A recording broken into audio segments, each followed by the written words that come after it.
ராம் சேது என்பது இந்தியாவின் ராமேஸ்வரம் அருகிலுள்ள பாம்பன் தீவும், இலங்கையின் மன்னார் தீவு பகுதியும் இடையே அமைந்துள்ள இயற்கை மணற்பாறை தொடராகும். பாக்க நீரிணையில் காணப்படும் இந்த அமைப்பு சுமார் 48 கிலோமீட்டர் நீளமுடையது. கடலின் ஆழம் பல இடங்களில் மிகவும் குறைவாக இருப்பதால் பெரிய கப்பல்கள் இப்பகுதியை கடக்க முடியாத நிலை உள்ளது. இதனால் வரலாற்றிலேயே இது கடல் போக்குவரத்துக்கு ஒரு இயற்கை தடையாக கருதப்பட்டது. புவியியல் ஆய்வுகளின்படி ராம்சேது என்பது மணல் மேடுகள், சுண்ணாம்பு கற்கள் மற்றும் பவளத்துண்டுகள் சேர்ந்து உருவான இயற்கை அமைப்பாகும்.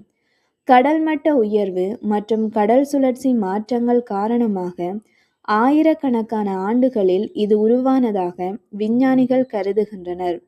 சில ஆய்வுகள் பண்டைய காலத்தில் இந்தியா மற்றும் இலங்கை இடையே நிலப்பரப்பு தொடர்பு இருந்திருக்கலாம் எனவும் சுட்டிக்காட்டுகின்றன. குறிப்பாக நாசா வெளியிட்ட செயற்கைக்கோள் படங்கள் வெளியான போது ராம் சேது மீண்டும் உலக கவனத்தை பெற்றது. ஆனால் அந்த அமைப்பு மனிதனால் கட்டப்பட்டது என்று நாசா எந்த அதிகாரப்பூர்வ உறுதிப்படுத்தலும் அளிக்கவில்லை என்பதும் குறிப்பிடத்தக்கது. இந்து மத பாரம்பரியத்தில் ராம் சேது மிக உயர்ந்த புனிதத்தை கொண்டதாக கருதப்படுகிறது.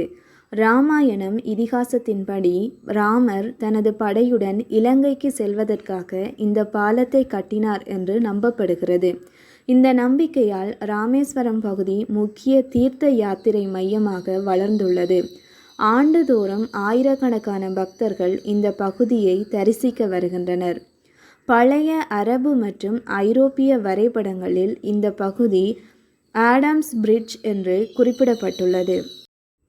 சில வரலாற்றாசிரியர்கள் நடுக்காலத்தில் மக்கள் இந்த மணற்பாறைகள் வழியாக கால்நடையாக கடந்து சென்றிருக்கலாம் என கருதுகின்றனர். 15ஆம் நூற்றாண்டில் ஏற்பட்ட புயல்களின் பின்னர் இந்த பாதை முழுமையாக நீரில் மூழ்கியதாக சில பதிவுகள் கூறுகின்றன. இந்த பகுதியை ஆழப்படுத்தி கப்பல்கள் செல்லும் வழி உருவாக்கும் சேது சமுத்திரம் ஷிப்பிங் கேனல் ப்ராஜெக்ட் பல ஆண்டுகளாக விவாதத்தில் உள்ளது.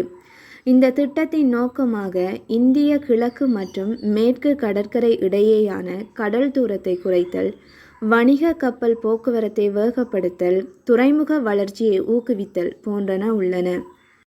ஆனால் இந்த திட்டம் சுற்றுச்சூழல் பாதிப்பு மற்றும் மத உணர்வுகள் காரணமாக பல எதிர்ப்புகளை சந்தித்துள்ளது. நீதிமன்ற வழக்குகள் மற்றும் அரசியல் மாற்றங்களால் திட்டம் முழுமையாக முன்னேறவில்லை. சமீப ஆண்டுகளில் ராம் சேது மீண்டும் செய்திகளில் இடம் பிடித்தது. ICC men's T20 world cup 2026 போட்டிக்கான ட்ரோஃபி சுற்றுப்பயணம் இந்த பகுதியில் தொடங்கப்பட்டது. இந்தியா இலங்கை இணைந்து நடத்திய இந்த நிகழ்வு இரு நாடுகளுக்கும் இடையிலான புவியியல் மற்றும் கலாச்சார தொடர்பை உலகிற்கு நினைவூட்டியது. மேலும் இந்தியா மற்றும் இலங்கை இடையே சாலை அல்லது ரயில் இணைப்பு பாலம் அமைக்கும் யோசனை மீண்டும் பேசப்படுகிறது. இது வணிகம், சுற்றுலா மற்றும் மக்கள் பரிமாற்றத்தை அதிகரிக்கலாம் என்றாலும் பாதுகாப்பு மற்றும் சுற்றுச்சூழல் கவலைகள் காரணமாக இலங்கை இன்னும் எச்சரிக்கையான நிலைப்பாட்டில் உள்ளது.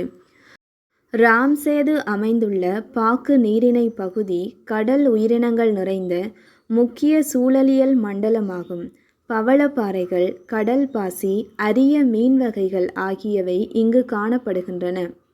இதன் முக்கிய பிரச்சினைகளாக கடல் மாசுபாடு, சட்டவிரோத மணல் எடுப்பு, அதிக மீன்பிடி, காலநிலை மாற்றம் மற்றும் கடல் மட்ட உயர்வு ஆகியன உள்ளன. இந்த காரணங்களால் விஞ்ஞானிகள் மற்றும் சுற்றுச்சூழல் ஆர்வலர்கள் இந்த பகுதியை பாதுகாக்க வேண்டியது அவசியம் என வலியுறுத்துகின்றனர்.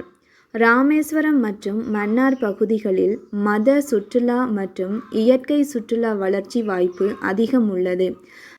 சரியான பாதுகாப்பு நடவடிக்கைகளுடன் சுற்றுலாவை மேம்படுத்தினால் இரு நாடுகளுக்கும் பொருளாதார பலன் கிடைக்கலாம் என்று நிபுணர்கள் கருதுகின்றனர். 2026ஆம் ஆண்டின் நிலவரப்படி ராம் சேது இயற்கை மணற்பாறை தொடராகவே இருந்து வருகிறது.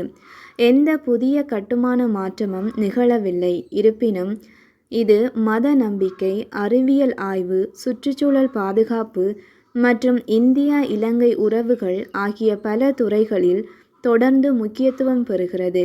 எதிர்காலத்தில் இந்த பகுதியின் நிலை, வளர்ச்சி மற்றும் பாதுகாப்பு தொடர்பான முடிவுகள் தென்னாசியாவின் புவியியல் மற்றும் அரசியல் சூழ்நிலைகளில் முக்கிய தாக்கத்தை ஏற்படுத்தக்கூடும்.